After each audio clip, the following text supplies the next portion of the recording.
Buongiorno my lovely subscribers. In today's video, I'm going to show you some of the most iconic places you absolutely cannot miss, from one of the fanciest Starbucks in the world to ancient castles, hidden food spots, and how to wind down the Milanese way after a busy day of sightseeing. And trust me, you're going to want to stick around for some amazing hacks. Now, if you're a coffee lover, you have to check out the legendary Starbucks Reserve Roastery in Milan. But this isn't your average coffee Starbucks. This place is like a coffee heaven, like Willy Wonka's chocolate factory but with the coffee beans. The moment you step in, you are hit with that amazing roasting coffee smell, and you can even see how they brew the signature blends. It's like stepping into a coffee palace. The interior is jaw-dropping with its elegant marble floors and brass accents and massive coffee machinery in the middle. It's all very Milanese, chic, modern and classy. This was the first Starbucks opened in Italy in 2018, and of course they had to go big for their debut. Now let's talk about what makes this place really special. The coffee, of course. Starbucks Reserve is all about high-end small lot coffee, meaning the beans are sourced from some of the best farms around the world, and right here in this roastery you can actually see the entire process of how these beans are roasted. They use this massive roaster that heats the beans in small batches, carefully controlled to bring out the most unique flavors. And the cool part is you can see the roasting process happen right in front of your eyes while you sip your own cup of freshly brewed magic. So why should you visit this place? Well, for starters, it's not every day we get to enjoy a coffee inside what feels like a luxury coffee museum. The vibe here is so relaxing, whether you're here to work, catch up with friends, or just people watch while sipping on some world-class brew. And also, if you're a coffee geek, watching the whole roasting and brewing process is like a live show. A quick tip for planning your visit: the roastery opens at 7:30 a.m. and closes at 10 p.m. So whether you're looking for an early morning coffee fix or a late night caffeine hit, they have got you covered. And it's not just the coffee that's impressive here. They have got a full selection of freshly baked pastries, cakes and bread that's made right here. Imagine buttery croissant, chocolate cakes and artisanal bread all baked to perfection. The combination of the coffee and pastries is what makes this place more than just a coffee shop. It's an experience. Speaking of coffee, let's talk about what you can get here. Yes, you'll still find your classic lattes and cappuccinos, but why settle for the usual when you're at the Reserve? They serve specialty drinks you won't find anywhere else, like nitro cold brew or the espresso martini. If you're feeling adventurous, try their affogato, a shot of espresso poured over gelato. It's like a coffee lover's desert dream. Also, FYI, just for the information, that it's completely free to enter, no tickets, no fees.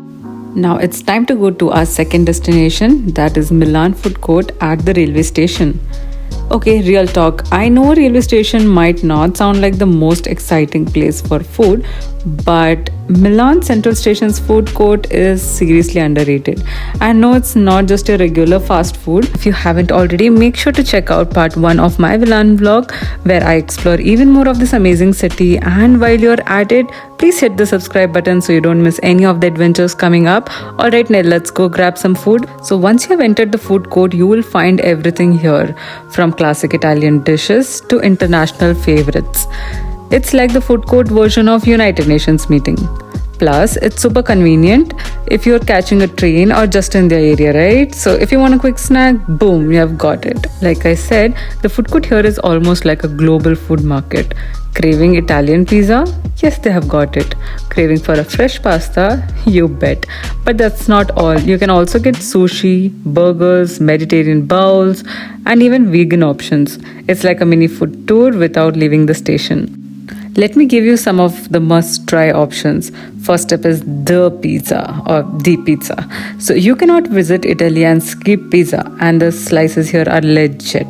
So crisp crust and some fresh toppings, and that perfectly melty cheese is yum. Then there's pasta, where it's simple spaghetti or a rich lasagna. I also found Risino Classico, which is a traditional Italian pastry, which is a creamy rice pudding made from milk, sugar and rice. I'm not sure if this was sweet or spicy, but they all looked very delicious. Here's a little mind-blowing tip. Most of the stalls offer takeout options, which means you can grab a quick bite before you hop on your train or pack some snacks for later. And don't forget the desserts. The bakery stalls have some of the best Italian pastries. You have got your tiramisu, cannoli and even freshly baked croissants if you're in the good mood for something sweet. I was surprised to see that even raw meat was being sold there. But yeah, here is a tip. If you're traveling on a budget but want quality food, this is the spot. The prices are super reasonable for the quality, and yeah, the food courts got your back. I stumbled upon a fresh juice stand right on the pavement opposite to the station. It's definitely not something you see every day in Munich.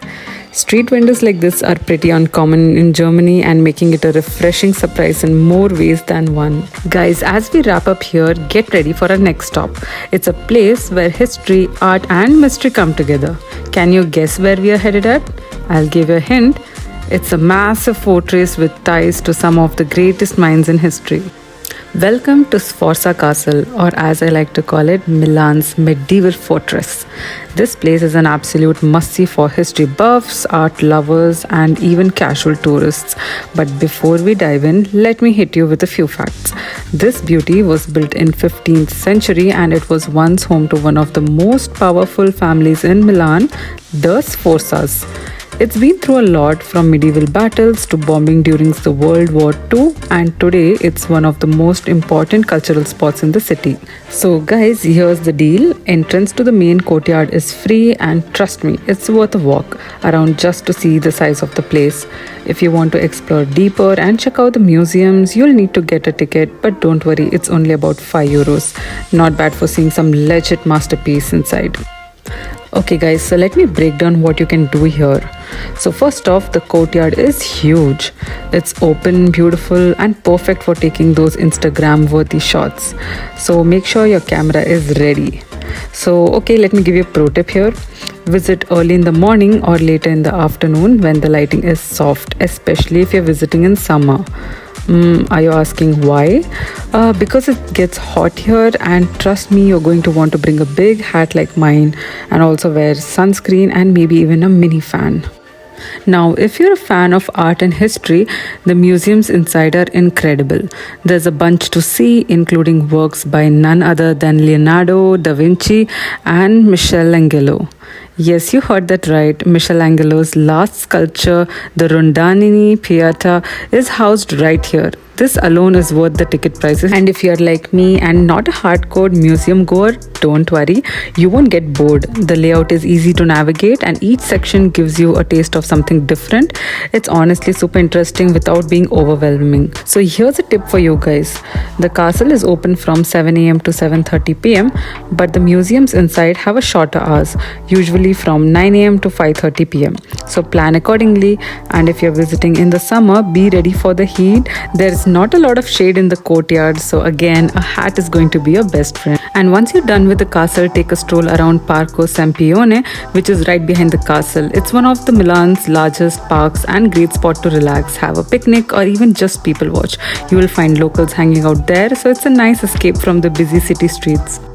Now it's time to explore our next food destination, which is the Chinatown. Did you know that Milan has one of the oldest Chinatowns in Europe? Nope, I didn't either, but here we are, and let me tell you, it's a hidden gem in the city. This area is filled with amazing Asian cuisine, cute little boutiques, and cultural fusion. So whether you're in the mood for a bao bun, some dim sum, or just a fun stroll, this place has it all. This is the oldest and largest Chinatown in Italy, and it's been thriving for over a century. But don't think of it as just a place for Chinese goods. This area has evolved into a trendy district, mixing traditional Chinese culture with a modern Milanese twist. You'll find everything from authentic restaurants and street food to chic boutiques and cool cafes, and also some gadget shops. So I was very hungry, and my first stop is going to be Kua Food Fried Chuan. Now if you're a fan of street food, this is the spot you can't miss. They specialize in grilled skewers, also known as chuan, and they're incredibly addictive. You can choose from a variety of meats and vegetables, all seasoned with mouth-watering spices and grilled to perfection. Each skewer was approximately €1 to €2, and I was surprised to see that many people preferred waiting and standing in line for 30 minutes just to get the skewers fried. I felt like it was an amazing business technique of customized skewers and making it look affordable and attract more customers. My overall bill was approximately €15 to €20, and I felt like it was totally worth a try.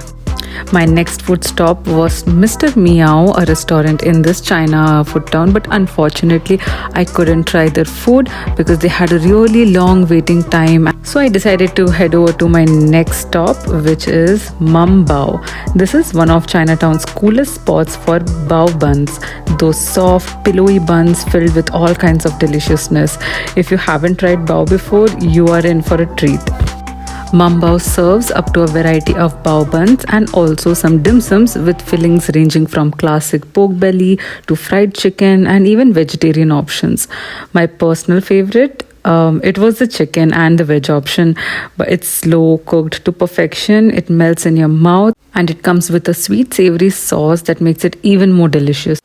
In a place where you get the OG pizzas and spaghetti and pasta, finding dim sum and a Chinatown filled with Asian cuisine was really exciting for me.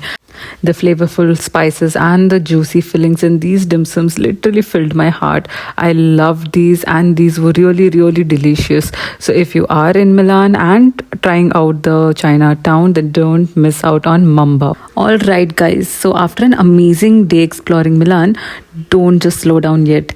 The magic of this city truly comes alive in the evening. From vibrant aperitivo spots to stunning views and unforgettable nightlife, Milan at night is an experience you can't miss.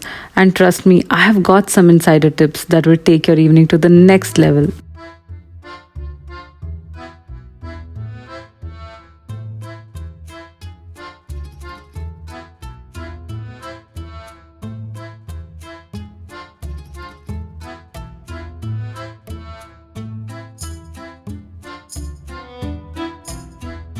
So our first stop is the Navigli district. If you're looking for the perfect evening vibe, Navigli is the place to be. Imagine this: charming canals lit up by the setting sun, cozy cafes lining the street, and people enjoying the classic Milanese aperitivo, which is a pre-dinner drinks with snacks. It's the perfect spot to unwind after a day of sightseeing. So what exactly is aperitivo? It's like the Italian version of happy hour, but way better. So you grab a drink, typically a spritz or a glass of wine, and it comes with free snacks. Think like olives, bruschetta, and little bites of deliciousness. Now here's a pro tip for you guys. Head to Navigli a bit earlier, around 6:30 p.m. to snag a good seat with the canal view. The golden hour here is just stunning and it's perfect way to start your evening. Whether you're with your friends or solo, there's no better way to soak in the Milanese atmosphere. So there you have it. Milan in the evening is just as magical as it is during the day, if not more. From aperitivo from the canals to rooftop drinks with a view, this city knows how to do evenings right. If you found these tips helpful, don't forget to hit the subscribe button and give this video a thumbs up. I have got plenty more adventures coming up for you guys your way, and trust me, you don't want to miss them. See you in the next video. Bye.